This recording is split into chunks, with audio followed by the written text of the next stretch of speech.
Okay, so Welcome. so you remember that Matthew said the reason he doesn't talk about Christianity is because he has respect for it. Yes. Okay.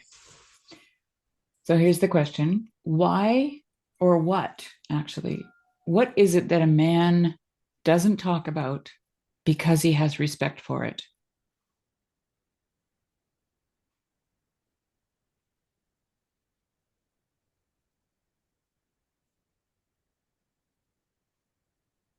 I mean, it's hard to say.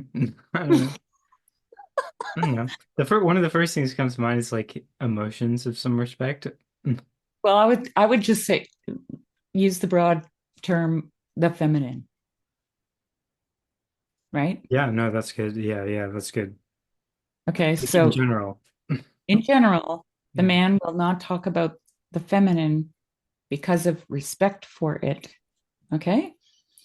But there's also like a not talking about it because of like shadowization No, though. but no, Right. but I'm being specific because Okay. Matthew Pajot said he doesn't talk about Christianity out of respect for it.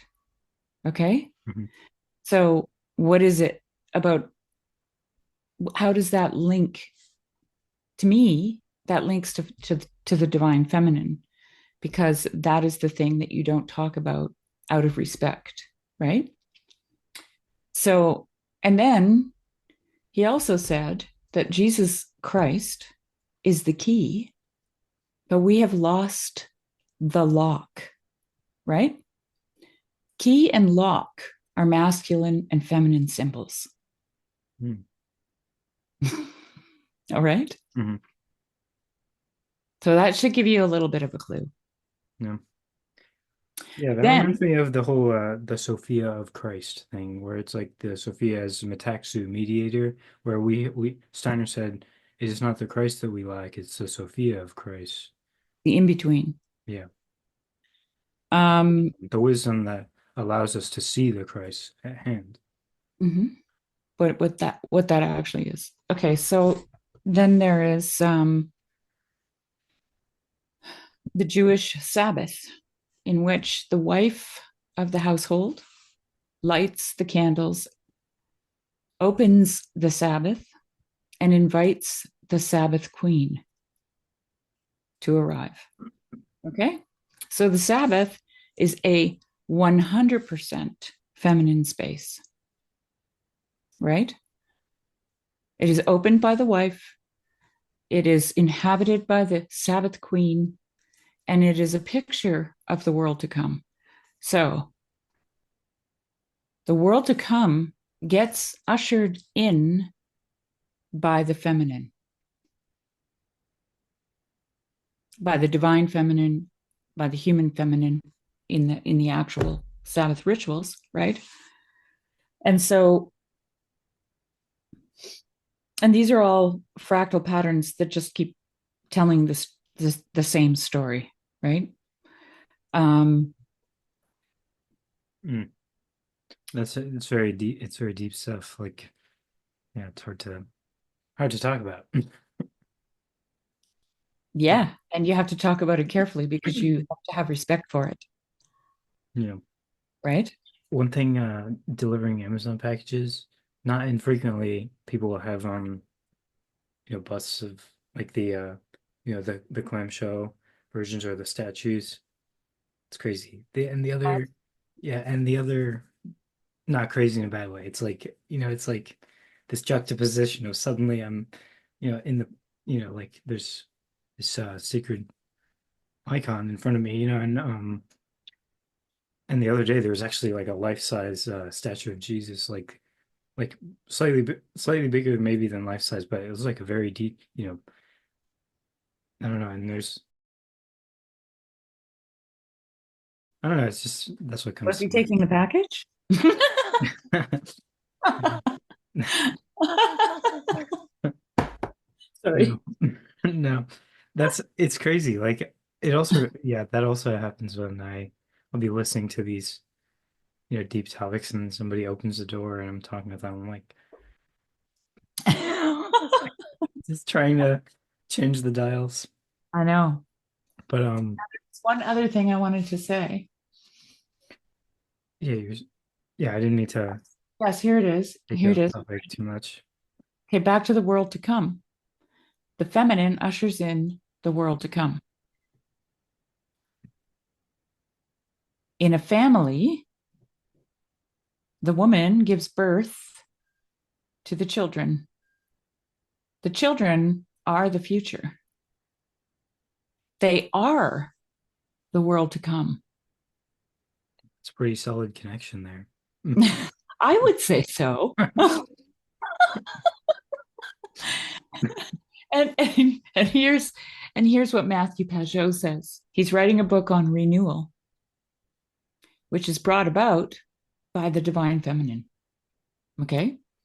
So I think that this is a really important topic because because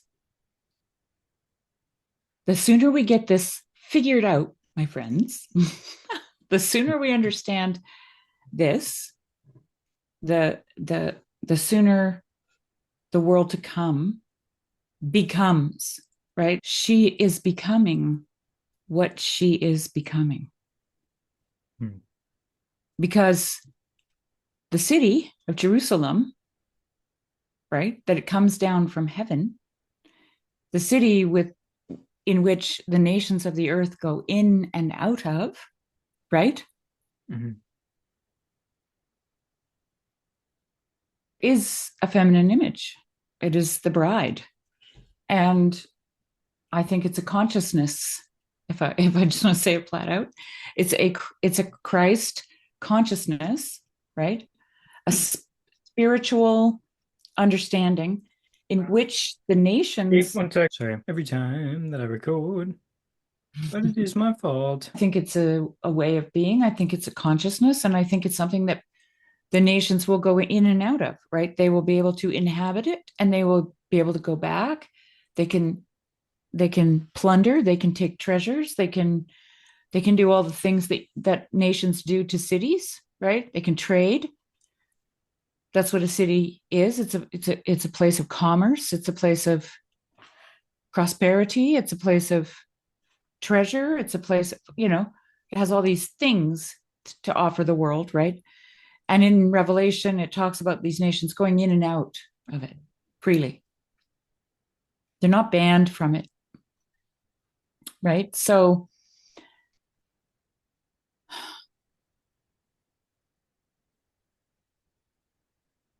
and it's a feminine image. Mm. The thing that is really interesting to me is kind of the shift of um how that goes with our language, right? Because and it goes with like against um criticism. Could we do like a 10-minute pause and No, then yeah, yeah, that's fine. Okay. absolutely. Okay. Okay. But let's That's good. continue 10 this. minutes is probably perfect for you to digest what I Yeah, just said. no, that's like yeah. But I mean it's so good because I mean that fits with the Grail, right? The cupbearer, you know, Yeah. this idea that like Grail consciousness or something like that, like Christ consciousness as taboo of a phrase that is for some people, Mhm. myself somewhat included, but it's like it's this I don't know, like it's the reconnecting to the tree of life, which is like also the book of nature. You want your 10 minutes? Sure. I can just Yeah, I can just but sit here. the Oh, okay. go ahead. You're Go welcome ahead. to also like talk if you want. You know, No, oh no. no. I hate doing that. Okay. Okay. The one thing was it's also okay, the last thing I wanted to say was that these it's like when you get stuck in the book of scripture, it's not like and people will act like the book of nature doesn't exist or almost, right? They're like it's all about scripture. The thing is that nature still does exist and we are part of nature so that how I experience it is that there are these. I was kind of experiencing this in my conversation with Nate a little bit, but it's really all conversations where I get it's almost like a runaway musical tone or something that like um where if I get caught up in my head because I'm thinking about being recorded or I'm thinking about all the different ideas or I'm thinking about whatever like Mhm. then and I'm not connected if I'm often in headspace so I'm not in my body then like there can be this kind of disconnect that just goes on of its own accord but it's like this thing is that the being who we still are who we are, even if we're not, being in accordance with who we are. So it's like who we are is still there and it's visible. It's visible and it's audible. And Mhm. you can feel it in the rhythms and the intonations and everything. And you can sense these little disconnects. That's And right. That's right. Wasn't it you that I sent that poem to? There's nothing has changed. was that the one you sent today? About the body. No, it wasn't today. Yeah, okay, I think I remember. Or I read it to you where she talks about being tortured and she talks about how the body, the hands go up to cover the head and Yeah, I remember that. Yeah, all that. that's good. Okay, Yeah. so yeah, Yeah, because it's that's like kind of that. what you're saying. Yeah, that's Yeah, what you're no, saying. it's exactly, and it's the automatic. Yeah, and so that's how I think, and basically, like to have, I consider like as we reconnect to the feminine, it's like we notice those things again or Mm-hmm. something, because Well, yeah. we're reconnected to nature, basically, like the natural being human, and um, yeah, and I think Well, we all struggle I with just, this, but I just keep thinking that a lot of the journey, the spiritual journey that we're on is it's a journey of orientation where we line up both mind, body to God, right? Mind, yeah, 100%, yeah, and God, that 100%, they have to be 100, like they have to be lined right up with each other.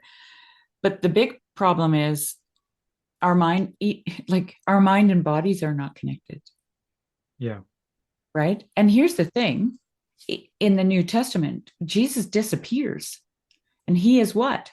The head. And we are the body.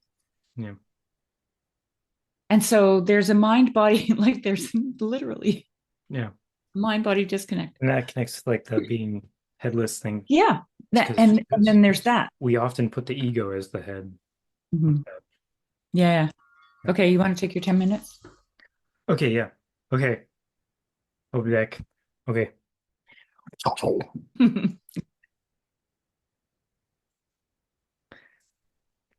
Um so yeah, that was the that was the main thing I was actually thinking of bringing up because I was struck by an insight or this kind of connects to what we were talking about before that about um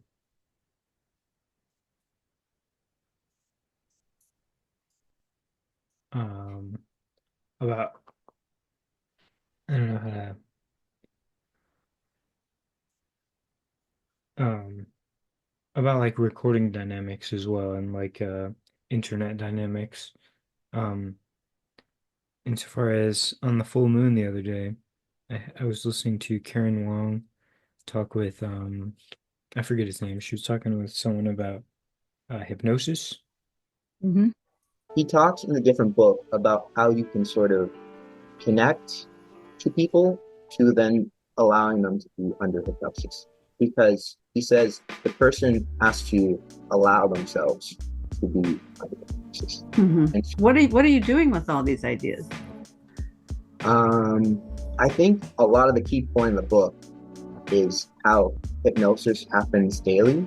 And I think it makes me more cognitive of doing it. He starts out the book by saying, like, a waitress comes to your table and already gives you the check. And she's been nice to you, and she's been kind, so you sign it. And he asks the question, is that a form of hypnosis? And he basically dives in and say, yes, it is. Because what the woman was doing by initially chatting to you and talking to you, making so that you're more easily able to sign a bigger number on that tip because your guard isn't up. Server's not really thinking about it, but it's having an underlying effect. And he doesn't say that the psychiatrist is coming from this like high position where they'll never be hypnotized. They say like usually in your practice, your patient will also hypnotize you. And that doesn't have to be a bad thing, right? The patient may hypnotize you to feel more emotion and to basically see them more as a person. And that's a good thing. Well, so basically, what he's saying is that any form of communication has some aspect of hypnotism in it just by its nature. Yes. And that it's not, there are intentional forms of hypnotism and unintentional forms of hypnotism. Yes. Okay. Well, before you continue on with the book, I'd like to know how the pickup artists connect to all this. That's, I think, where hypnosis can be very negative. He's basically saying hypnosis happens in every day, and you shouldn't think of it as a bad thing because I can use it for good. Hypnosis? Mm-hmm. Because I think everything that we said fits with hypnosis as well, such that it is kind of like this, it has such like these um the language of the body, let's say, has is like hypnotic in its power, or something like that. Um but he was also presenting it in a good way, such that hypnosis is like essential to hypnosis is basically resonance in a way. Right. Yeah, where like we sync up and how like I'll stop I'll this is getting unwieldy.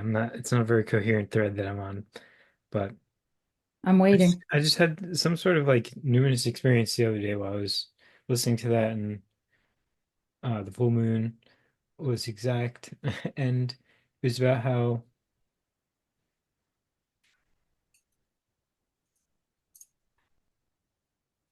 there is this music going on, the hypnosis, the dance of the two bodies of the people who are talking. And sometimes that takes on a life of its own. And you have to be willing to participate in that. And uh, I wonder, I'm just while you're talking, I'm thinking about me knitting and you talking. Um, there's a dynamic that I noticed between my husband and I. So if he's doing something, like if he's working on something, let's say he's working on a car, changing oil on a car or something, and I come out to talk to him, he can't talk and work at the same time. Like it's almost impossible. If it's yeah, just if it's a small thing, he can handle it. But if it's a bigger question, and yet you get women together and they literally talk better when they're working together. mhm, So mhm, out of these things is born like the quilting bee or the knitting group or the sewing group or whatever, right? mhm, In the old days, they would, what's her name? Camille Paglia talks about the women taking the laundry down to the fountain in the village and doing their mhm, laundry together. And that's where all the talking happened, right? All the instruction, all the grievances, all the, everything. mhm.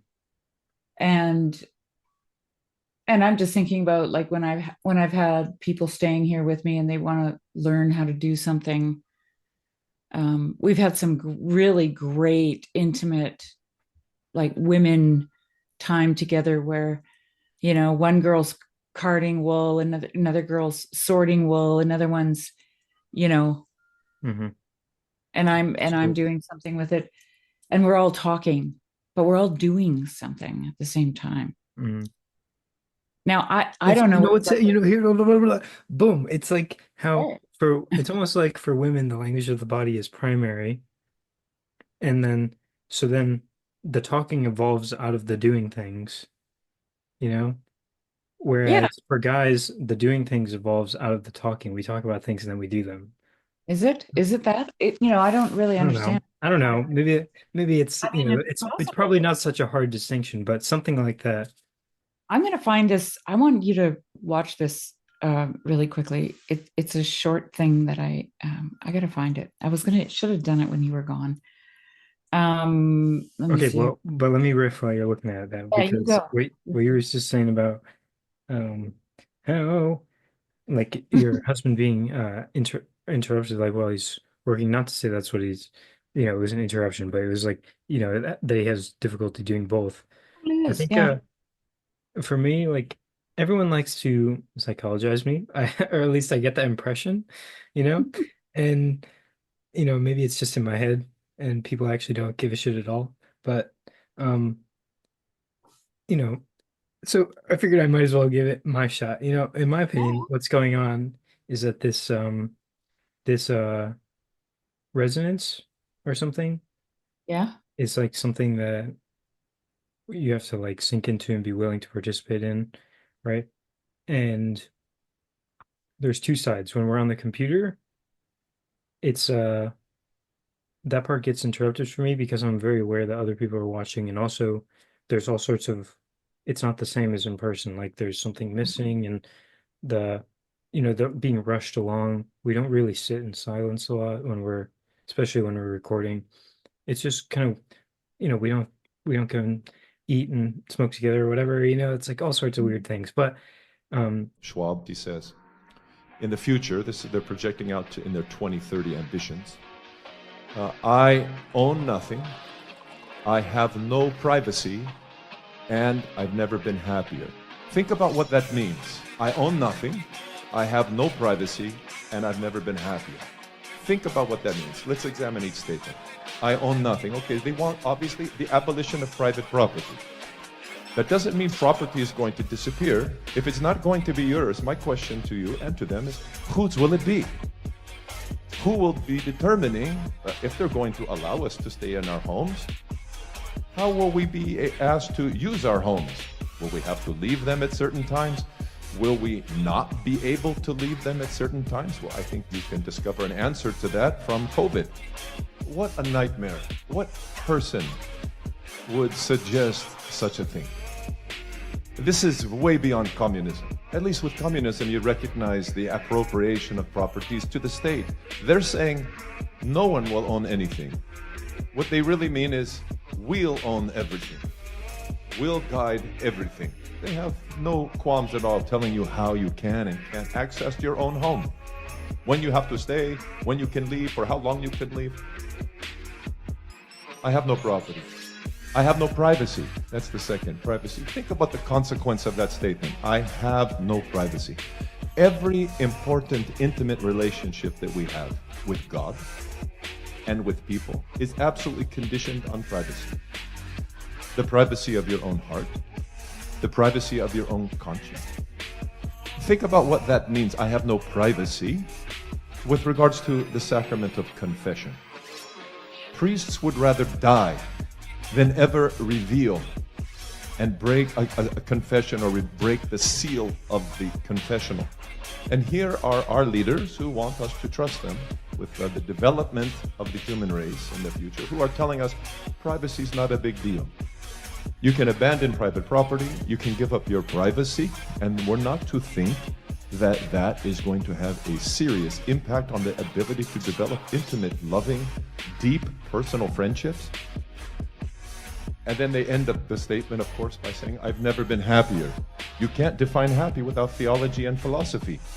Both are subjects that are disdained by the Davos elites. The abolition of private property with the abolition of any sacred relationships by the abolition of privacy. So in that sense, it's kind of like an interruption of this basic human communion faculty. Because it's kind of an esoteric truth, what I'm talking about. Because why is it esoteric? Because it's not a public thing. It's a private thing. It's a secret thing. It's by definition secret. You go in your dream world, nobody knows about it. It's you. It's secret. It's by definition. So the whole idea of the occult comes from this. Okay, comes from the analogies of the sleep world, which is a secret place that you go. And a lot of occult powers are perversions of this, by the way. So I don't know, maybe it's not a good idea to get into this, but I could just mention at least a lot of the occult is a perversion of sleep. So it's either taking this power of sleep, which is supposed to be for healing and renewal, and then using that energy of renewal for something else, some purpose that's not renewal, some purpose that is usually adversarial. Okay. So in that sense, it's kind of like an interruption of this basic human communion faculty. But then in person, it's on the other side where if I'm psychologizing myself, what I think happens is that it's so available where usually I'm not talking with people in person who are like interested in these types of things and willing to go that far.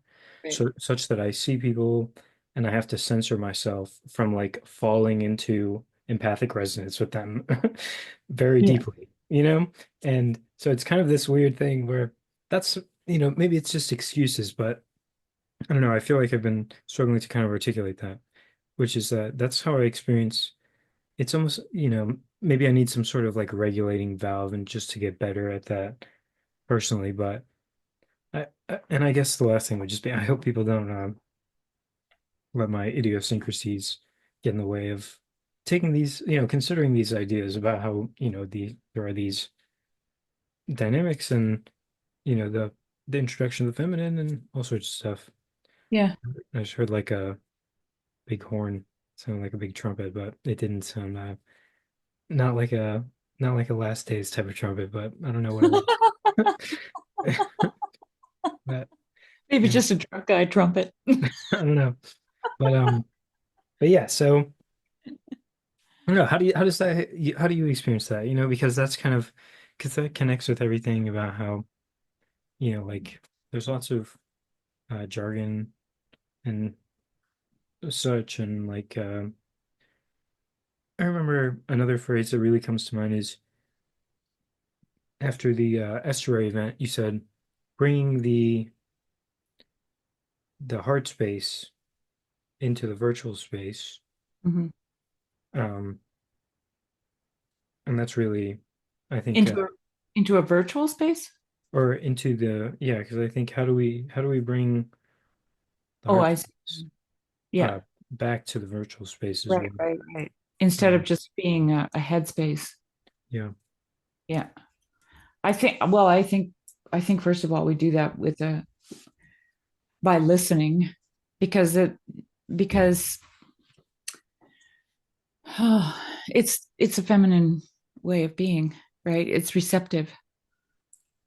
So, and that's what the feminine occupies. It occupies the space of receiving. And so in order to make the virtual space more of a heart space, it has to be more of a feminine space. And therefore it has to be more receptive. So it has to be a listening space, which I think the corner is really good at, actually, except for like this afternoon when I jumped in the voice chat and I didn't want to hear.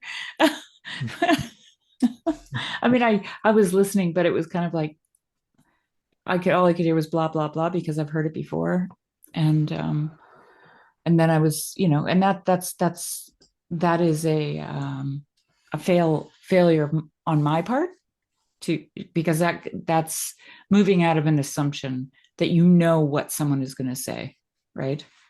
But like in that panel discussion, I said something like, my form of Christian apologetics is like the thing that I look for that proves to me that God is real is when I see subtle changes in a person.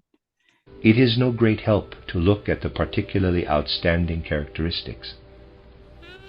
What strikes you most forcibly in a man, what you see at once when you meet him or learn of him in history, it is the more intangible, more intimate traits of a man which, taken quite concretely, lead back through the life between death and a new birth into former earthly lives. In these investigations, it may be more important to observe a man's gestures or some habitual mannerism than to consider what he has achieved, perhaps as a figure of renown. The mannerisms of a person, or the way he will invariably answer you, not so much what he answers, but how he answers. These are the kind of traits that are important, and if we pay special attention to them, they become the center of our observations and disclose a great deal. One observes, for instance, how a man stretches out his hand to take hold of things. It is for gestures and habits of this kind that we must have an eye if we are to keep on the right track. When I see them maturing, to a place that is unexpected for the way that I know them, right? And suddenly I'm like, okay, well that was a major shift in the way that they normally think about things. And that of course is going to affect where they go, like physically, where their body carries them after that, right? Mm-hmm. That's how I think about it too, is that like the body reveals the mind, essentially, or something like that. Yeah, I think, and that's why we talked earlier about the mind-body connection and the alignment, right, to God, because then, and I think that this is like demonstrative of Christ's will, right, that it was in alignment with God's will, because his body moved in the direction that God wanted him to go. Mm-hmm. Yeah. Right. Yeah, and this is kind of how yes. There's something about that, about how that's how the connection works in terms of the sociology to like the stuff that I've been talking about in eurythmy and such, insofar as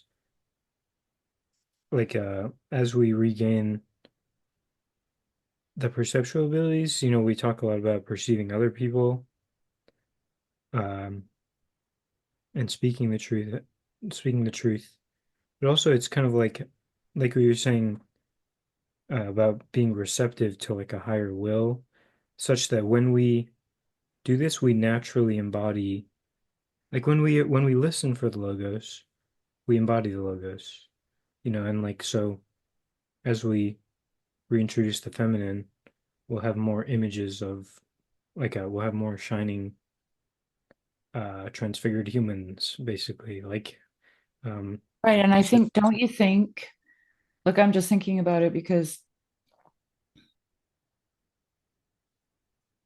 the way I think about like the divine feminine being a place that is receptive, that is open, like the Grail, like it receives. Yeah, definitely. Yeah. Like a womb, my Yeah. friend. but the womb for me has always been potential, right? There's potential in that space. It's empty, but it's potential. And that potential is in essentially chaotic, because you don't know what that child that is conceived and developed and formed in the womb, when it comes out, you don't know what it will be. It is a mystery. Okay. So the womb contains a mystery, right? The person is the mystery. And they are both chaos and potential at the same time. And so what was I going to say about that? Before the Grail, it was about receptive listening and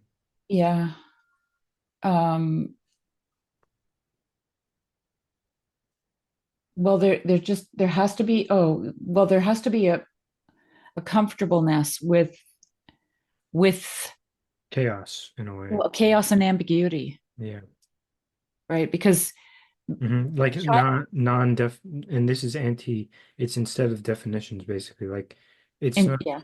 Like Mhm. on one side, it's uh clear, concise categories in terms of and that's can be good, like when we make clear distinctions, and like a sword, like the sword of the logos or the Mhm. sword of the Mhm. masculine, Yeah. the air element.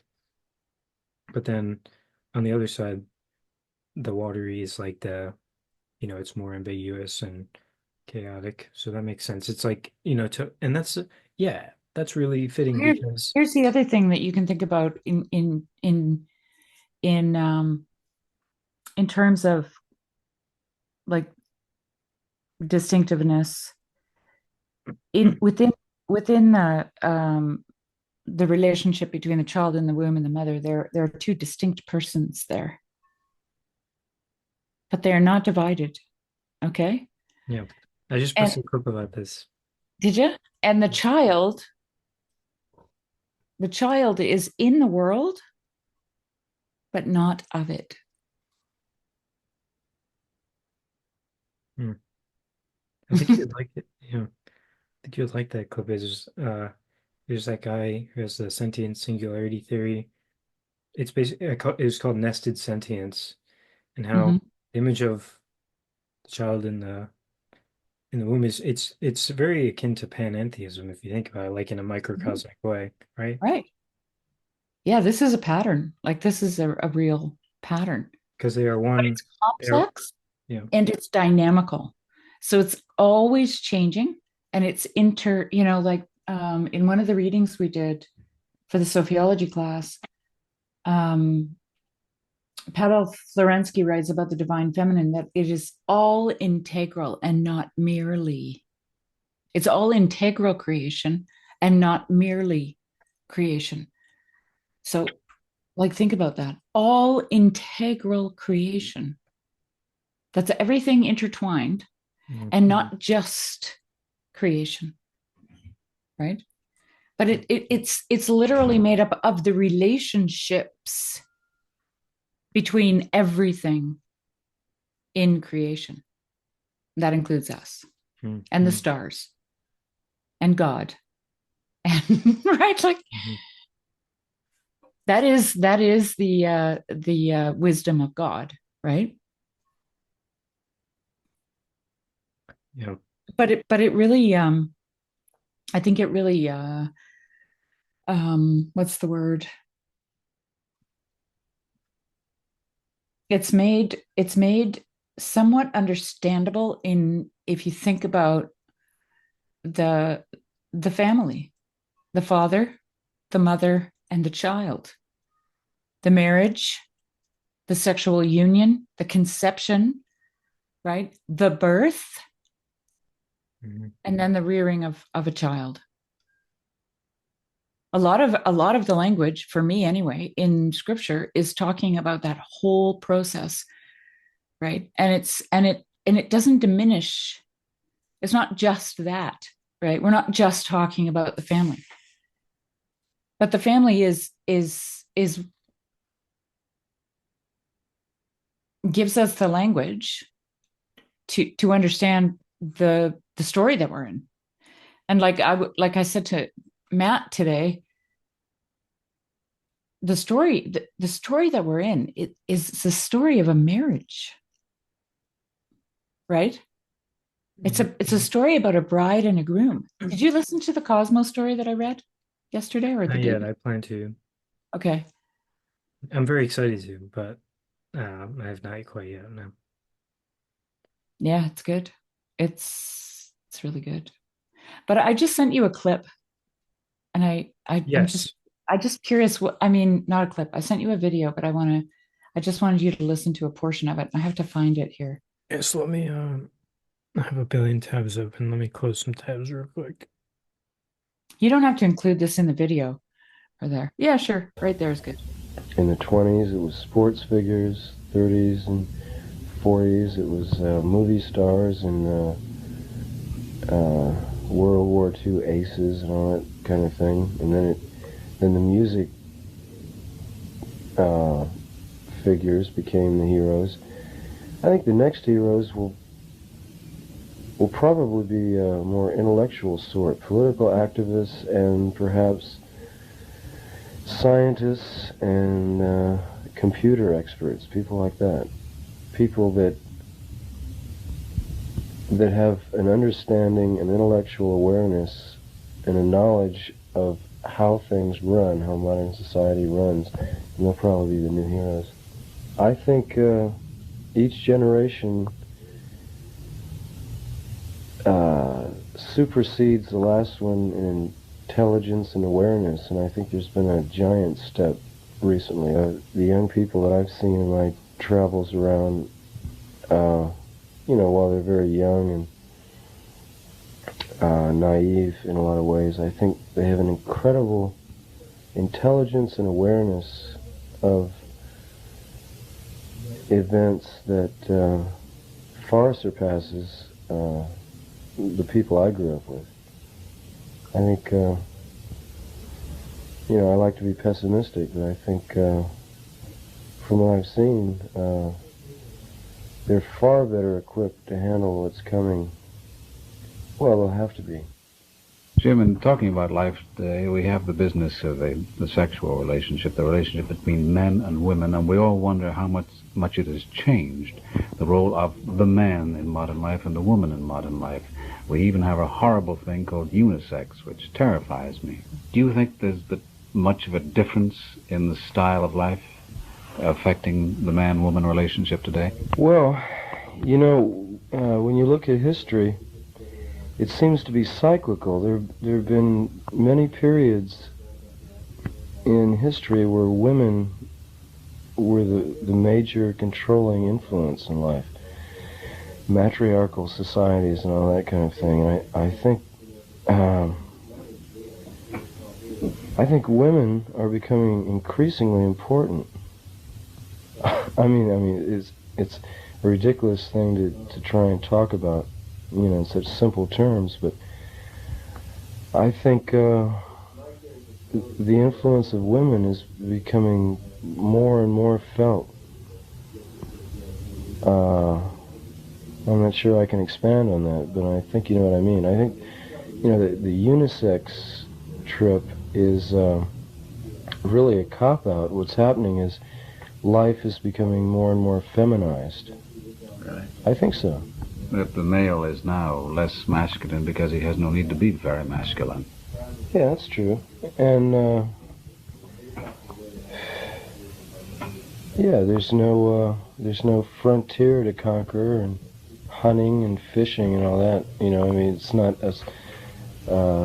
a basic survival thing, and I think life is becoming increasingly feminized. And softer for man. Mm-hmm. Do you think that's good? Sure. Why? Well, I think women have it all over men, really. You know, I really think they have the right idea. Which is what? Well, less inclination toward intellectualizing things and the need for formalizing and idealizing life and just simply accepting it and living it. We tend to think of women as being starry-eyed and romantic, but if you think about it, most of the romanticizers and the idealists are men. Well, very true. Do you think that will change? Yeah, I think it's cyclical, but I think in a highly complex and industrialized system which we're engaged in, machines take the place of an earnest day-to-day tackling of survival, and when that disappears, then you get increased feminization. Well, you're a student of the cinema. You've studied cinema at UCLA, and one of the things that you've written about the cinema is this: it is wrong to assume, as some have done, that cinema belongs to women. Cinema is created by men for the consolation of men. Would you enlarge upon that? Well, who makes all the films? who runs the projection booth. It's somehow it's that masculine desire to dominate life rather than just accepting it and flowing with it. And I think that is responsible for the creation of films and a lot of other things. Well, men are dominant in the arts, aren't they? As writers, composers, actors, almost everything. Yeah, there are very few female artists. Do you think they're wise to keep out of it? Well,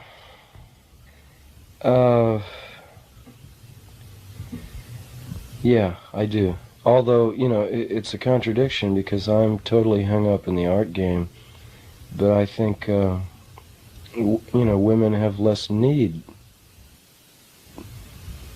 to reestablish a connection with life because they are life. That's all I wanted to show you. Yeah. That was the end right there. Yeah. Was there yeah. Mhm. What particular part was kind of in your head? Well, just the whole thing there, that the whole section, I just thought it was interesting. The feminization of society because of the advent of the machine, right? The intellectualization of society because of the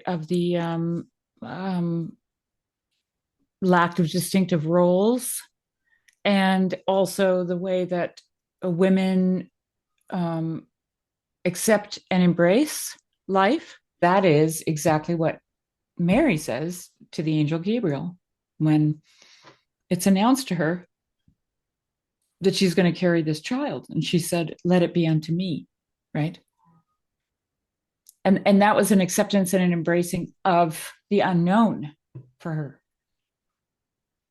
And that's exactly how he ended or whoever clipped that, ended that, was that, that for women, they don't have to pursue or attack or dominate life, that they just live it because they are life. Which is exactly the Hebrew word that is used for Eve. Zoe. It's one of the I can't remember, I think there's 2 times that Hebrew word is used, and it actually means biological life. Yeah, and we are all, in that and in that So sense, there was just we a whole are bunch all. of tie-ins in that little section there that he talked.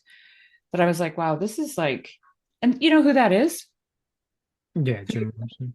Jim Morrison from The Doors. I don't know a whole lot of them, but Okay, well, I'm pretty sure he was into occultism and stuff. I'm not sure. he was at the like the pinnacle of the psychedelic rock thing, and died of an overdose along with Janis Joplin and all those other people.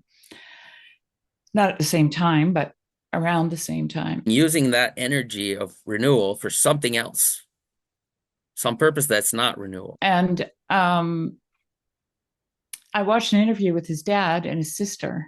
And his dad and his sister didn't even know he was interested in music until he announced that he was on tour with the Doors. Okay. And his sister remembers him as a 12-year-old asking for the complete works of Nietzsche. That was the same thing with Elvis. A lot of people don't know that Elvis was like super into, like these types of things as well, particularly like the more esoteric stuff. Mm-hmm. Yeah. So when I would go as an adult to eurythmic classes on Saturdays or whatever you could take, I was so tantalized because they would be doing something and saying you something, and you're going, yeah, that is what you're saying, the word you're saying or the vowel you're saying or whatever. Yeah, what you just did, yeah, that is that. But I don't have it all in my head. I don't. You're just tantalized because you're seeing like half of something, and you know it's right, but you don't see the other half. And it's just absolutely something to see. Anyway, I just thought it was interesting. Yeah. And yeah, no, I mean, that whole section when he talked about women are life at the end there, it reminded me of when my sister was describing the circle at some kind of First Nations conference that she went to, They had the people standing in concentric circles. Circle dance. And in the center, they had the children. Then they had the elders. Then they had the women. And then they had the men. Mhm. And the men were on the outside to protect the women because the women were life. The elders were knowledge Mhm. and ancestor. And the children were the future. Mhm. And they were also the teachers Mhm. because they teach, right? Yeah. And so, and that works like that. I don't remember the name of it, but you know, that diagram that Luke likes to use where you have this like, it's like a spiral, but it's like a donut of some, I can't remember the name of it. Taurus. There it is. That's it. That is human society, right? Yeah. That's also the, That's what it is. it's also the, It's that ever-flowing canonic cup yeah. called the Grail. And also we were, well, yeah. And it connects to the idea of the heart space as well. The heart actually makes a toroidal field. Yeah. And it requires self-sacrifice. All of it. Every single person in that concentric circle is a sacrifice to the other. So they're moving back and forth and through each other and not running into each other, you know, and the whole thing is a visible picture of a Beethoven symphony. Wow. Okay, so this is another thing Steiner did. Yeah, yeah, so definitely, you know,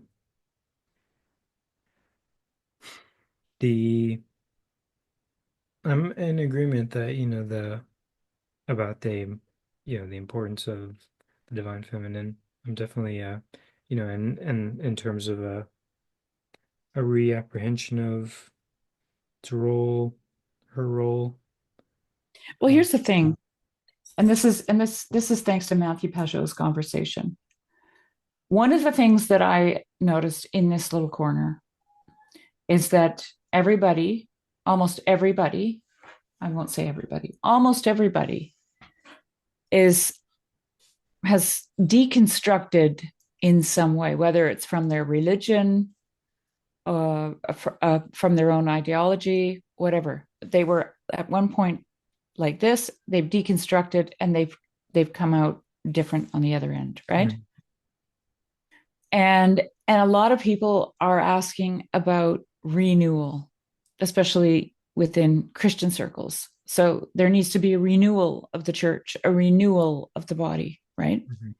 And it seems to be a cry that goes out, like Morrison said, these things are cyclical, right? So you have so-called revival or renewal through repentance at different intervals, right? Throughout history. And if Matthew Pajot is right about what he says about renewal, that the renewal comes through the feminine, then and if the feminine is what ushers in the world to come, then we need to be watching for what the feminine is doing in the world. And here's the thing, it's hidden. Mm-hmm. So you have to look around. And I just wanted to like highlight in the air the word look and to point out that that's an embodied, you know, it's there. Mm-hmm. Right? Like you have to look at a complex, you have to understand chaos theory in a sense, because there's that beautiful pattern that lies underneath of it all, right? Is that thing that brings about renewal. So anyway, I can't talk much longer because it's getting dark here and I have to put my animals to bed. But unfortunately, that was a lot. That's all good stuff though. Yeah. Yeah, it's well, why don't you think about some of it and then just jot down some questions, things that you want clarified if you have any. well, I'm following with what you're saying. Like, Okay. yeah, I think it is a lot, but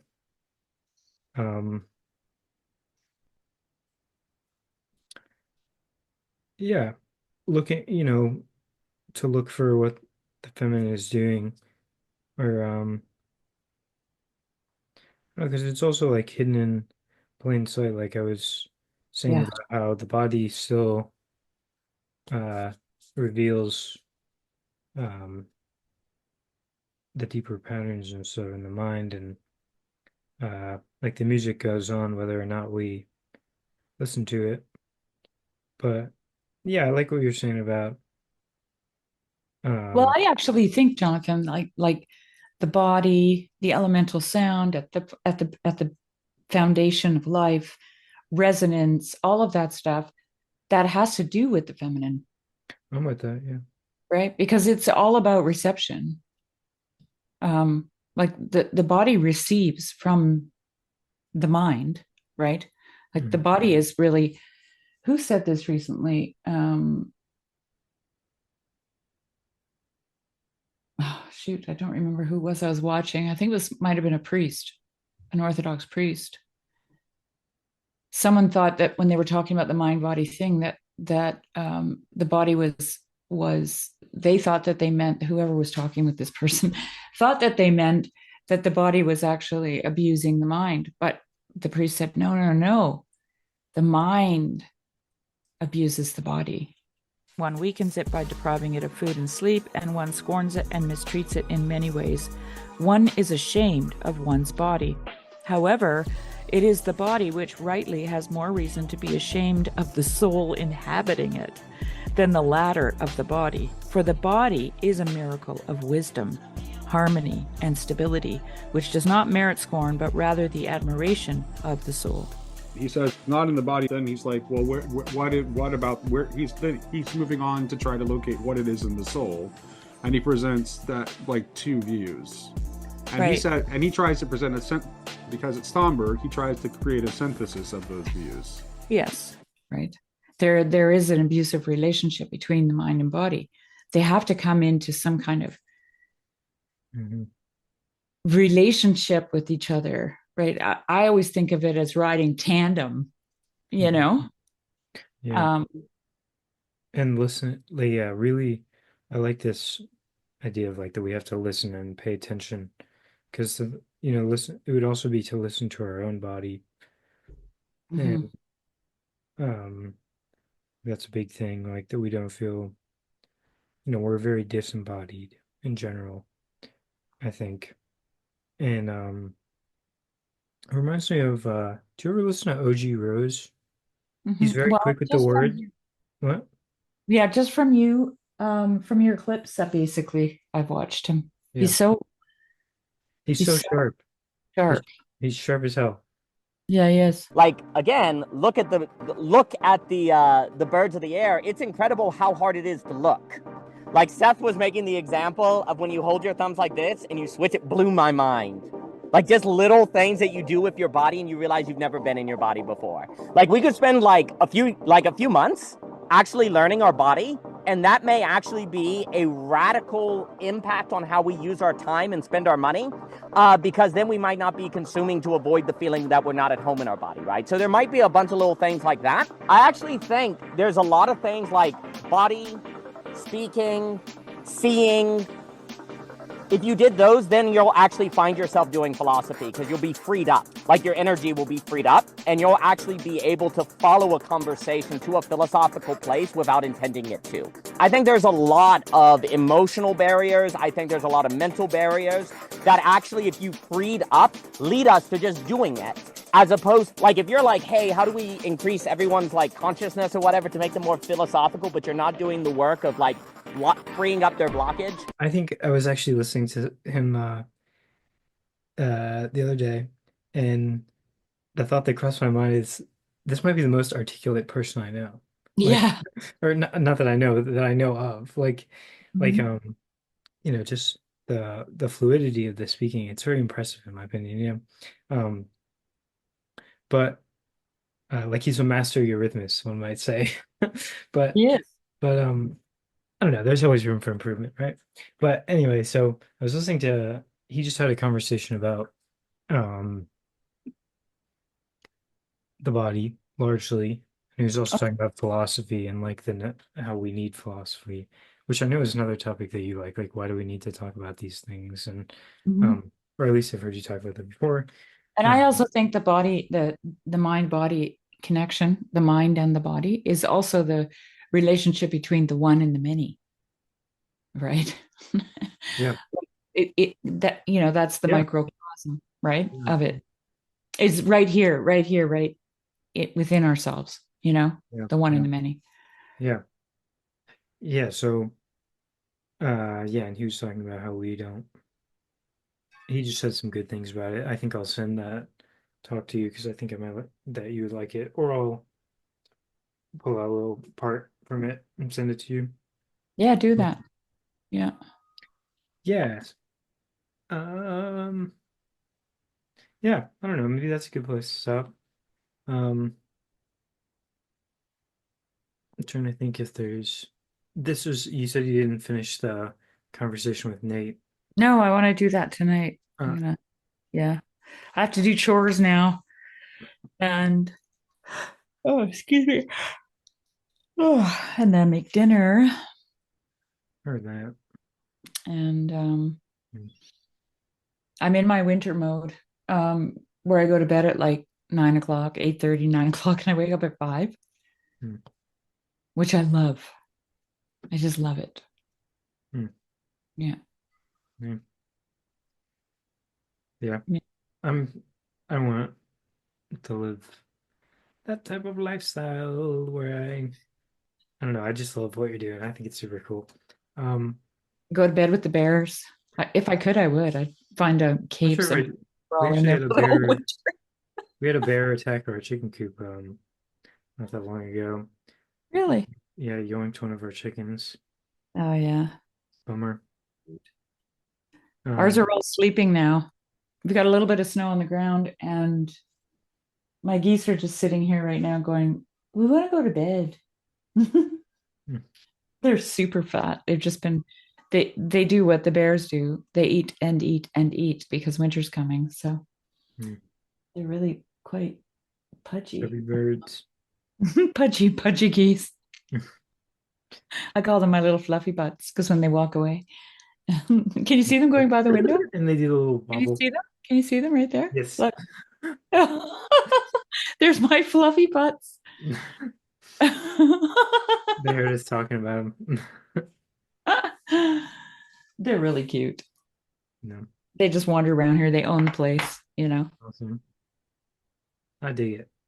I was gonna say with regard to that conversation, that was one of the parts that we got to at the end. I think the end was where we found our stride a bit at the end. That's right, because it's not closed. Yeah. It's open. That is how I think the second coming is to occur, is that we basically become better at perceiving Christ, the Logos, in the people around us. Yes. And then in so doing, it became so much going on. We just had to be like, all right, we have to continue some other time. I know. But yeah, a large part of it was about how like this, you know, immanentizing the second coming in a sense through this receptivity, right? I think that's kind of the task of our time. Times. I wouldn't want to immanentize it, but I think it's a sign. I think that's it's like a fruit on a tree. Like Jesus talks about watch the foliage, watch the trees, see what they're doing. You know, when the leaves fall off, it's, you know, winter's coming, right? Yeah. So I don't like immanentizing things, but I do like watching. And I think that we are called to watch and wait. You know, Nate made an interesting distinction. He said that there perhaps that the eschaton and the second coming are not that there is some sort of thing where they're not exactly the same. And there's something interesting there. Like there they go. They're doing the laps. they're marching past the window because they're like, hurry up, would ya? I'm gonna go to bed. Yeah. I'll let you take off here. Well, the eschaton and the second coming. I think they are connected somehow symbolically, but like I don't know. There's a thing because I he think said they're contingent on one another. Let's say they're Hmm. in German they would say abhängig, so they literally hang off of each other, right? Hmm. Which is what contingent means. Have you ever read any of the Steiner stuff in German? No, I have. I would love to like maybe I'll find like a choice section that I would love to hear the German like Sure. first-hand translation of. Yeah, I Yeah. love I love translate. I'm not a great translator. Like Liz is way better at it. I mean Laura is way better at it because she knows the actual the way it would be translated into English. I like to literally translate it because I find German is a very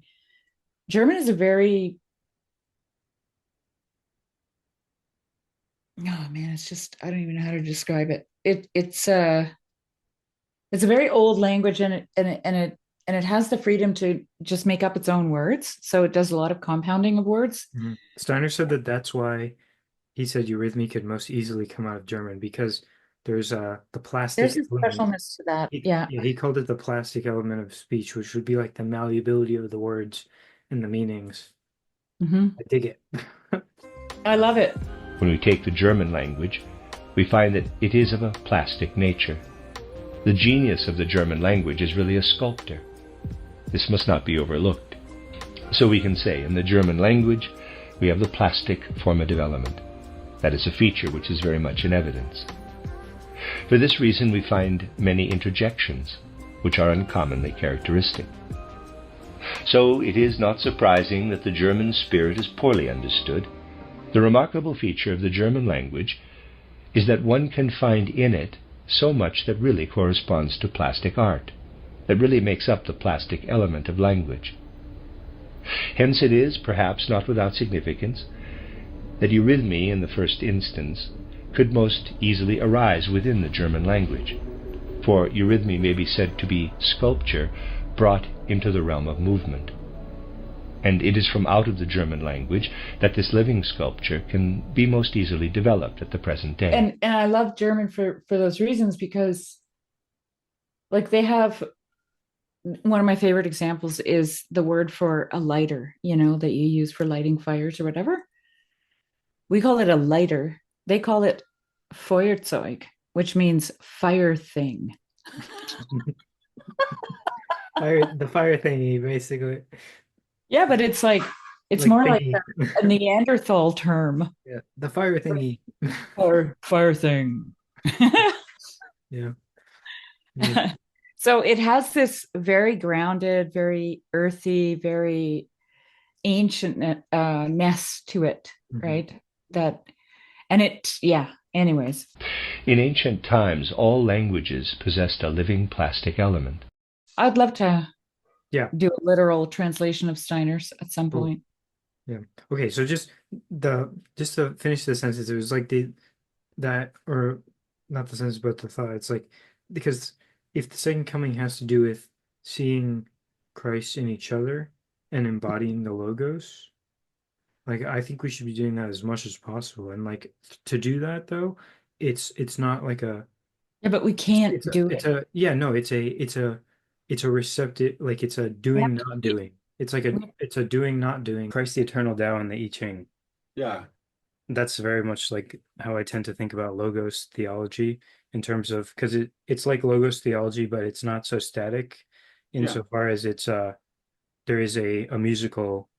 Well, you have a lot of company in thinking that way because in China, in Chinese translations of the Gospel of John, they use Tao to express logos. That's cool. Yeah, it's a doing not doing, which comes because for the body to do, the mind has to listen like to the right thing because the mind does or the body does whatever the mind is like thinking of in a way. And yeah, but it could be the other way around too. Like this is the whole idea of the monk going into the desert, right, to bring his passions, his body into control with his mind. Like there's a double thing, and there's always a double thing going on, right? Like there's but it isn't about owning something or having an ability or having. It's about being. Mm-hmm. It's about being yeah. in that spiritual state, right? And Yeah. and I think that's why it's described as this city of Jerusalem, because when you go into it, you are, which is the conjugation of the verb to be, in the city. Like you are in it. You are your sign, is there, right? Who you are is in the city. And but the city comes down from God. It descends, right? So it's like manna. Yeah. It's something that's given. Well, that that's you what did. I'm saying. I'm not that we get so worried. I feel like I freaked you out a little bit because I said immanentizing when all I I need hate to that say there word. is that all that is it's the listening. Is that when we do the receptive thing properly, it's like we are available to the logos which is present. Right. It's But already here. here's the thing. What happened to Jesus when that happened to him? He was transfigured. He began to glow. Yeah, that's what's up. Okay. Right. So this is George MacDonald's shining your light, right? Yeah. This And you this do is the thing that I'm saying is that we think about the shining, the immanentizing, the logos embodiment as a doing, but it's actually a it's a being it's a receptive being. right. Yeah. Beautiful. And then you become a city set on a hill, like a light, right? That is set on a hill, like shining in the night. And sometimes it'll freak people out, but other times it'll save somebody's life, Like and I think it's also a temple not made by hands. I am a temple not made by hands. You could you could clip a little fetus in the womb and you could say this is a temple not made by hands. I'm with that. All of them together are also a temple not made by I got right? you. Like the dream you had in terms of the various islands constituting a larger body. Right, Like, which is the one. yeah, and that's The many. yeah. But no man is an island. Yeah. Nested dolls. Yes. Glorious. Beautiful. Yeah. I like it.